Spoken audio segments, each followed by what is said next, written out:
Servus. Wenn ihr wissen wollt, wir haben wunderschöne Schweinskarbonaden, also Nackensteak-Kotelett vom Schweineschopf mit wunderschönen Röstkartoffeln, mit einem Paprika-Rahmkraut macht. Wenn ihr das wissen wollt, dann bleibt jetzt dran.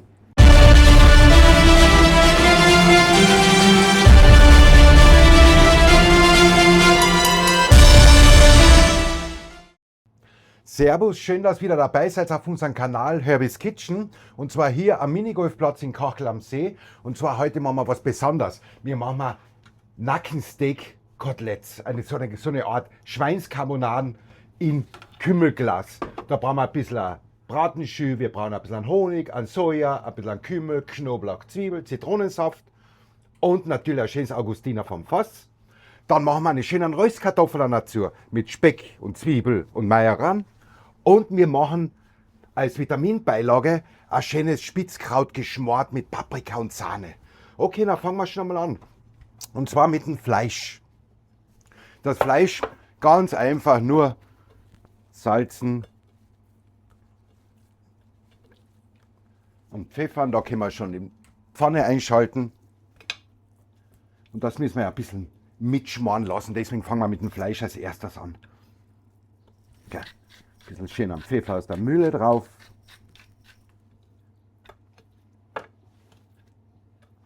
Und das sind wirklich wieder wunderschöne Schweinenacken-Koteletts. Das ist einmal ein Fleisch, was nicht so teuer ist, sondern etwas die günstigere Variante, weil Rinderfilet und so weiter kann man sich ja nicht immer leisten, aber schön Schweinenackensteak, was auch gut zum Grillen eignet, das ist schon etwas günstiger. Und der Peter von der Metzgerei Ressel in Benedikt, Bayern hat uns ja wieder so ein schönes Fleisch gebracht. So, dann brauchen wir da eine Pfanne und dann haben wir da ein bisschen Butterschmalz mit rein. Und diese da wir melieren. Ganz leicht ein bisschen melieren. Und das braten wir auch schön an. So, sexy. Habt ihr gesehen, das ist wirklich ein altes Gericht, weil Schweinekarbonaden gibt es schon ewig und Schweinenacken, den was man auch ein bisschen mitschmort.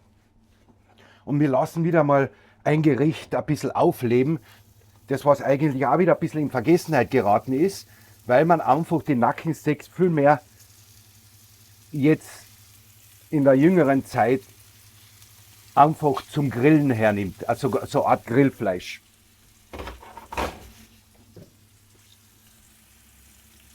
So.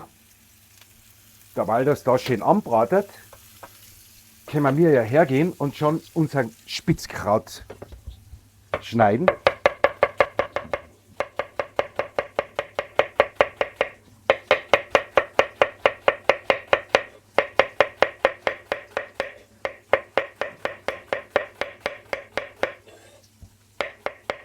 Und da schmaren wir ein schönes Spitzkraut dazu. Okay. So, das reicht schon einmal. Das eine machen wir dann später weiter. Okay. So. Die schön anbraten. Schauen wir mal. Bisschen noch. Nicht zu sehr anbraten, aber einfach so, dass sie ein bisschen fortziehen. Normal sagt man immer, wenn da herum 6 hier die Tropfen entstehen, das heißt, das Eiweiß durch die Hitze wird von unten nach oben gedrückt, dann sollte man es umdrehen.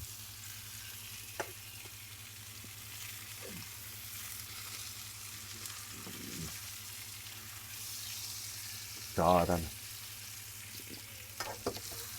genau. Okay. Das lassen wir jetzt auf der Seite auch noch ein bisschen mitbraten. Und ihr seht ja, abfahren reicht da vollkommen aus. Und da müssen wir auch einschalten. Weil da machen wir jetzt nebenbei schmaren wir unser Kraut. Da brauchen wir auch wieder ein bisschen Butterschmalz. Ihr könnt ein neutrales Öl nehmen oder auch ein Olivenöl, kann man auch super hernehmen. Ich bleibe heute ein bisschen in der alpenländischen Raum wieder, mit den Schweinskarbonaden in einer Kümmelglas oder Schweinenackensteaks in einem Kümmelglas. Und das Olivenöl der Berge ist einfach Butterschmalz. So, okay. Das können wir schon einmal raustun und jetzt werden wir da den Soßenansatz machen, damit wir da so ein schönes Glas zusammenbringen. Ach, das kann man ruhig da stehen lassen. So, dann brauchen wir eine schöne Zwiebel an. Zwiebel geben uns eine schöne Bindung. Lassen wir ein bisschen mitgehen.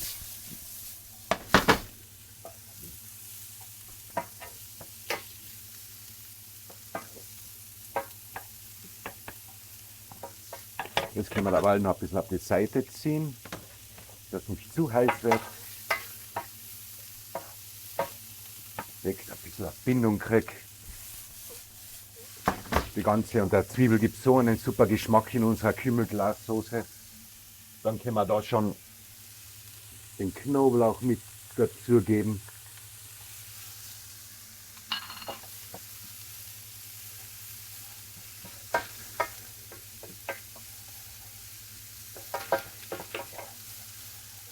So.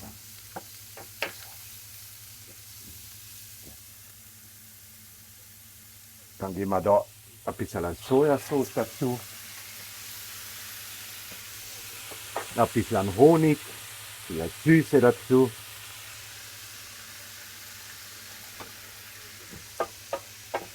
Da wird das schöne Glas.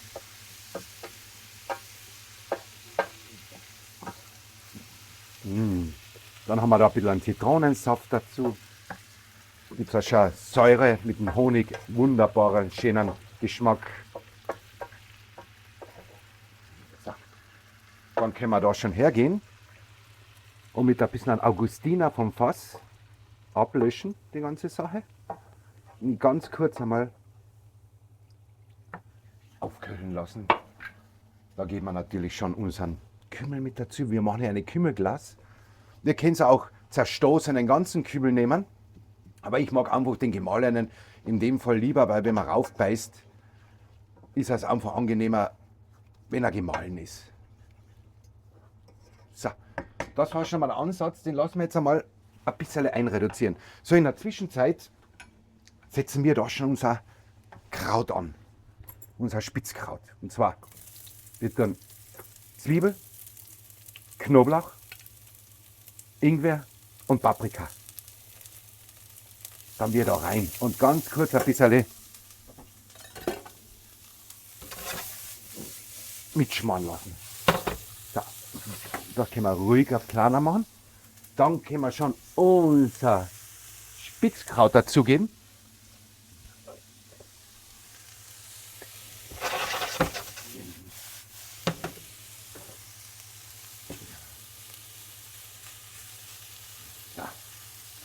Und das haben wir schon leicht. Ein bisschen Paprikapulver dazu. Wir machen also Paprikaspitzkraut. Ein bisschen Tomatenmark dazu. Gibt ein fruchtiges Aroma. Das lassen wir leicht mitgehen.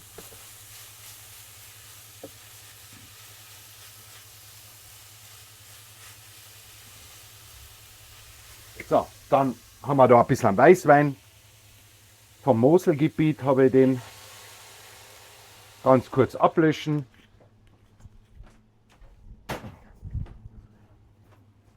So, das kommt auch schön. Lass das leider ein bisschen einköcheln, gell? So, und da tun wir nachher schon unseren Bratenschü dazu. Ganz ein normaler braune Grundsoße, so wie ich euch einmal gezeigt habe. Schön eingekocht, dass er schön geliert. Schauen wir mal, wie viel das Soße ist. So. Und da passt auch, da können wir jetzt auch wieder ein bisschen höher gehen. Okay. Und das lassen wir noch schön weich schmoren, dieses Paprika, Spitzkraut, so ein Rahm, Paprika, Spitzkraut, weil wir tun mir da ein bisschen Sahne auch noch dazu, dass es schön cremig wird. Seht ihr? Wirklich wunderbar. So, und da können wir jetzt hergehen und schon etwas salzen und pfeffern. Und nachsteuern dann wir noch zum Schluss.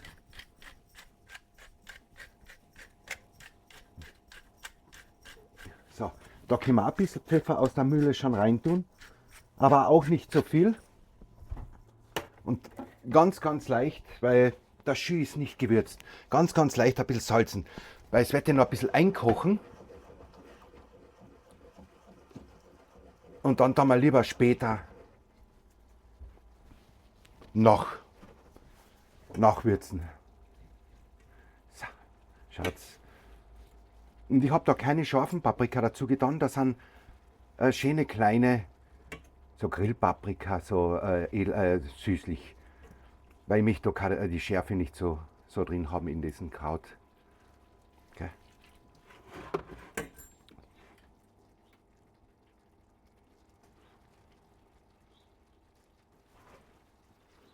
So.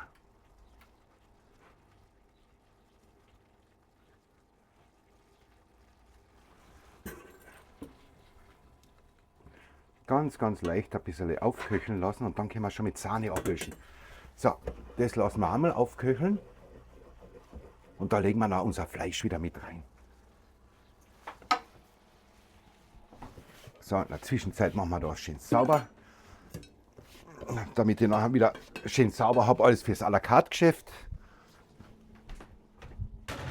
Weil ich muss immer schauen, wenn ich für euch irgendwas zeige, Video noch immer nur in der Zeit, wo ich gerade in der Früh noch beim Vorbereiten bin oder am Nachmittag, wo gerade einmal ein bisschen à la carte Schluss ist, dann habe ich geschwind Zeit, euch ein wunderschönes Gericht zu zeigen. So, und da gehen wir her und da haben wir schon mit ein bisschen Sahne, ganz eine normale flüssige Sahne, Schlagobers, sagen wir mir in Österreich, Schlagsahne, einfach mal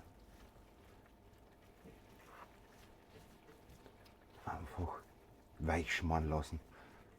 Gell? Und ich tue da mit Absicht, normal tue ich in Kraut immer gerne ein bisschen Kümmel rein, aber ich tue da jetzt einmal mit Absicht keinen Kümmel rein, weil wir haben ja Kümmelglas heute dazu. So, das lassen wir jetzt noch ein bisschen. Und jetzt können wir das schon einlegen. Schau. Jetzt legen wir unsere Carbonaden, unsere Nackensteaks oder Koteletts, weil sie haben ja ein bisschen Knochen auch dabei, legen wir jetzt rein. Und alles mit Knochen schmeckt einfach wunderbar. So, und das lassen wir jetzt einfach ein bisschen weich schmoren. Das können wir auch auf die Seite tun.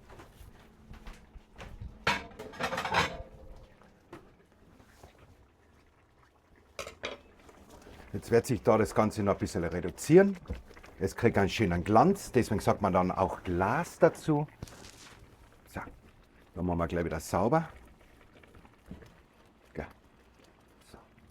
Und da auch das Kraut kommt auch so schön, Schatz. Ah, dieses Kraut eignet sich ja gut auch, wenn ihr mal ein Zanderfilet macht. Schön Natur, Müllering gebraten, einfach meliert oder nur auf der Hautseite schön kross gebraten. Dann passt dieses Kraut auch zu einem Fisch verdammt gut dazu.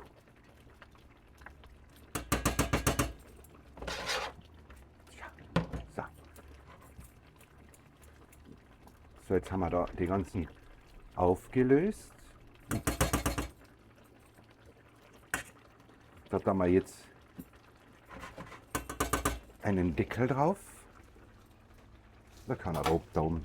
So, da haben wir jetzt einen Deckel drauf und lassen das auf kleiner Hitze fertig schmoren. Gell?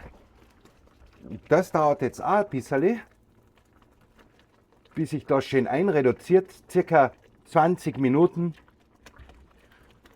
Und jetzt lassen wir das einmal ganz leicht 20 Minuten einreduzieren, einköcheln und dann machen wir es fertig mit einer schönen Röstkartoffel mit Speck. So, unsere Schweinskarbonaden, unsere Nackenkoteletts haben jetzt circa 50 Minuten schön langsam vor sich hingeköchelt. Die Soße hat sich reduziert, wo sie früher war, und schaut, was da für ein schöner Glanz geworden ist. Das ist jetzt wirklich schon eine Glasur. Deswegen haben wir ja gesagt, Schweinskarbonaden in Kümmelglas. Ihr könnt das auch ruhig im Backrohr auch machen. Einfach so den Ansatz gleich wie in der Pfanne und dann eine Alufolie drauf. Und ihr könnt das noch ins Backrohr reinstellen, auch bei ca. 160 Grad, ca. 50 Minuten. Aber schaut, wie schön das geworden ist. So, jetzt werden wir es einmal schauen. Vom Geschmack her, das ist eine richtige Glasur geworden. Wunderbar. Und schön zart, Schatz. Schön zart. Wahnsinn. So. Da braucht es nur noch ein bisschen Pfeffer. Salz brauchen wir gar keins mehr, weil wir haben ja Sojasauce auch reingetan. Und wir haben vorher ganz leicht ein bisschen gesalzen. Aber durch das, dass sich das ja reduziert hat, ist das wirklich wunderbar geworden. Das Bier kommt durch, der Zwiebel kommt durch, der Knoblauch kommt durch, der Honig, die Soja. Also wirklich watschen einfach und wunderbar. Und da einmal ein Stück Fleisch, was ein bisschen günstiger ist vom Einkauf. Und ein eigentlich ein vergessenes Gericht. Also Schweinskarbonaden oder Nackensteaks oder Koteletts sind das eigentlich in einer schönen Kümmelglas. So, und da machen wir jetzt noch eine Röstkartoffeln dazu. Da brauchen wir ein bisschen Butterschmalz. Und bei diesen Röstkartoffeln tue ich diesmal keinen Kümmel dazu, weil wir haben ja unsere schöne Kümmelglas. So, da schauen wir uns noch mal das Kraut an. Das ist auch wunderschön cremig geworden. Schaut her. Wunderbar schön cremig geworden. Super. Das kann man da zum Schluss noch mal ganz kurz abschmecken. So. Und da wirklich wieder wunderschön die Kartoffeln anbraten. In einen schönen Butterschmalz. Also am besten sind halt Röstkartoffeln mit Speck immer in Butterschmalz.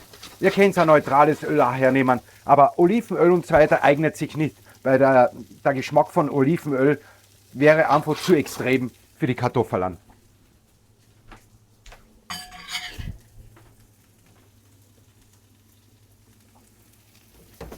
So schön, mein Gott, ist das wieder. Ich sehe ja wirklich keine Hexerei, ein paar Zutaten, ein bisschen Zeit geben, so 50 Minuten zum Einreduzieren und dann ist da wirklich eine schöne Glas geworden. Also ein Glanz vom Feinsten. Und da machen wir schöne Röstkartoffeln dazu mit ein bisschen an Majoran, ein bisschen an Petersil, dann Zwiebeln und eine Speckstreiferl da mal dazu. Das passt ganz gut da dazu. In der Zwischenzeit haben wir schon wieder einen Teller anwärmen, dass wir da wieder einen warmen Teller haben zum Anrichten. Das wird wirklich schön. Gell? Kartoffeln einfach schön braten lassen. So, in der Zwischenzeit kann ich da einmal probieren, wie das Kraut geworden ist. Das Spitzkraut, das Paprika-Rahm-Spitzkraut, eignet sehr gut für Fisch.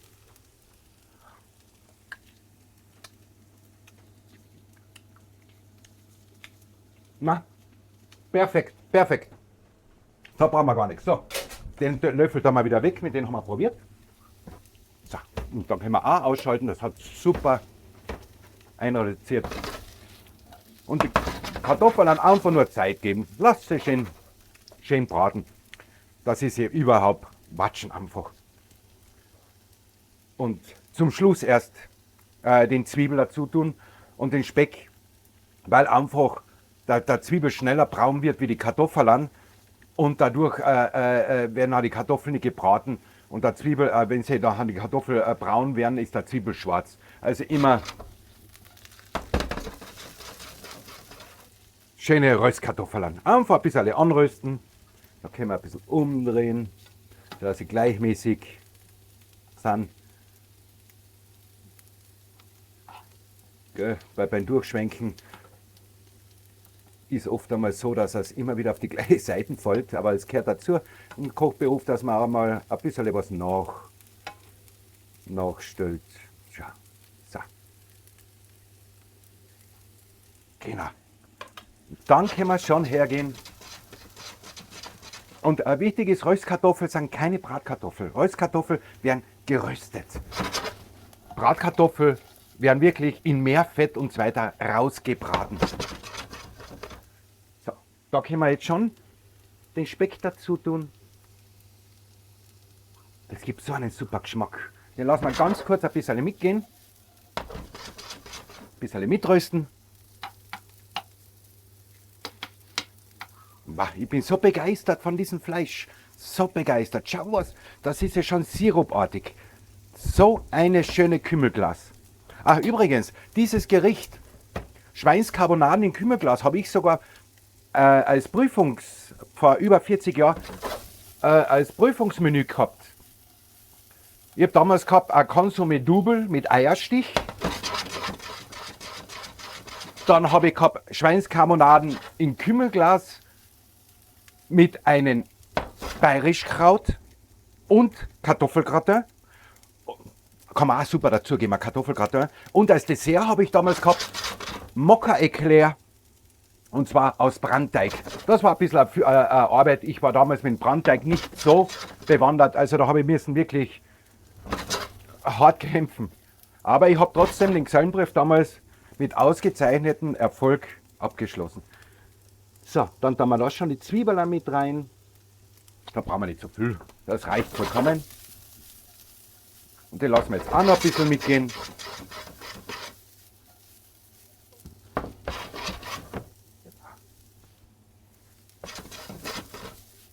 Okay. Lassen auch noch schön ein bisschen mitgehen. Und dann haben wir wirklich eine super Beilage. Übrigens, das kann man super machen. Zum Beispiel diese Röstkartoffeln mit Speck, ein paar Kräuter, ein bisschen Kümmel mit runter rein und dann ein schönes Spiegelei drüber. Fantastisch. Ist ein super Abendessen. Und etwas für eine kleine Geldbörse. Weil man hat einfach nicht so viel Geld zur Verfügung, wenn man die ganzen Rechnungen und so weiter alles zusammenrechnet, da muss man ja froh sein, dass am Ende des Monats wirklich einmal ein Gasthaus oder ein Restaurantbesuch rausschaut.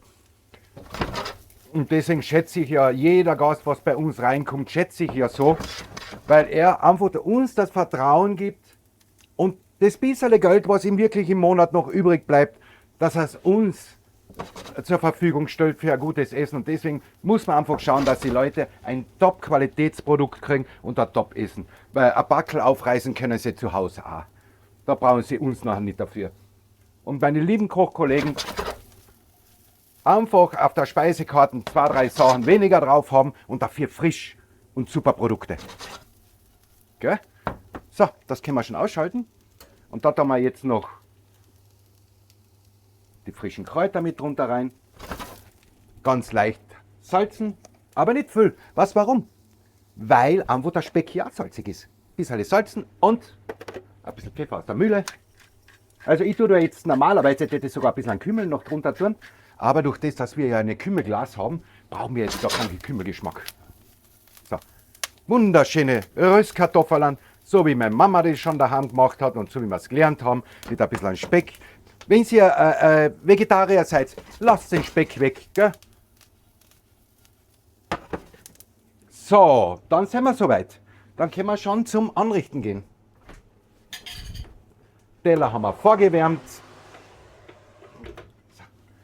Und dann richten wir da wirklich wunderschöne Nackenkoteletts, also Schweinskarbonaden, in einer Kümmelglas an. So. Okay, Schatz. Jetzt tun wir da einmal in die Mitte da mal unser Paprika, Rahm, Schmorkraut. Ich habe diesmal wieder einen Spitzkohl genommen. So. Dann brauchen wir noch ein neues Löffel. Und da haben wir jetzt schon unsere Kartoffeln daher. Schaut's her. Schöne Kartoffeln. Ohne viel Shishi. Richten wir da an. Gell? Ohne viel Shishi. So. Dann haben wir da eins von unseren Karbonaden in einer Kümmelglas. Legen wir da her.